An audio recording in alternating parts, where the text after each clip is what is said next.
Cherupuzha saint Mary's ഫൊറോന പള്ളിയിലെ തിരുനാൾ ആഘോഷത്തിനും നൊവേനയ്ക്കും ഊട്ടുനേർച്ചയ്ക്കും തുടക്കമായി. മുന്നോടിയായി ഇന്നലെ വൈകിട്ട് നടന്ന കൊടിയേറ്റിനും തിരുസ്വരൂപ പ്രതിഷ്ഠയ്ക്കും പള്ളി വികാരി ഫാദർ ഫിലിപ്പ് ഇരുപ്പക്കാട്ട് നേതൃത്വം നൽകി. തുടർന്ന് നടക്കുന്ന ജപമാല, ആരാധന, ആഘോഷമായ വിശുദ്ധ കുർബാന, നൊവേന എന്നിവയ്ക്ക് ഫാദർ ജെയിംസ് അട്ടാരക്കൽ കാർമ്മികത്വം വഹിക്കും. ഇന്ന് വൈകിട്ട് 4-ന് ആരംഭിക്കുന്ന തിരുക്കർമ്മങ്ങൾക്ക് ഫാദർ വർഗീസ് താന്നിക്കക്കുഴി നേതൃത്വം നൽകും. നാളെ രാവിലെ 7:15-ന് നടക്കുന്ന തിരുക്കർമ്മങ്ങൾക്ക് ഫാദർ മാത്യു വലിയപറമ്പിൽ നേതൃത്വം നൽകും. തുടർന്ന് 23 വരെയുള്ള ദിവസങ്ങളിൽ വൈകിട്ട് 4-ന് നടക്കുന്ന തിരുക്കർമ്മങ്ങൾക്ക് father Joseph Meprath, father Elias Edukkunnil, father Sijoy Karingalichira, father Thomas Pookkamala, father doctor Jose Vettikkal എന്നിവരും കാർമ്മികത്വം വഹിക്കും.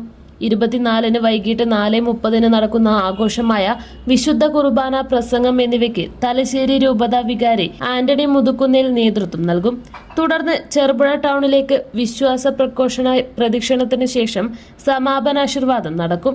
സമാപന ദിനമായ 25-ന് രാവിലെ 6:30-ന് നടക്കുന്ന വിശുദ്ധ കുർബാന, 9:30-ന് നടക്കുന്ന ആഘോഷമായ വിശുദ്ധ കുർബാന, പ്രസംഗം, ലതീഞ്ഞ് എന്നിവയ്ക്കും തലശ്ശേരി ആർച്ച് ബിഷപ്പ് ഇമറിറ്റാൾ ജോർജ് ഞെർലക്കാട്ട് നേതൃത്വം നൽകും.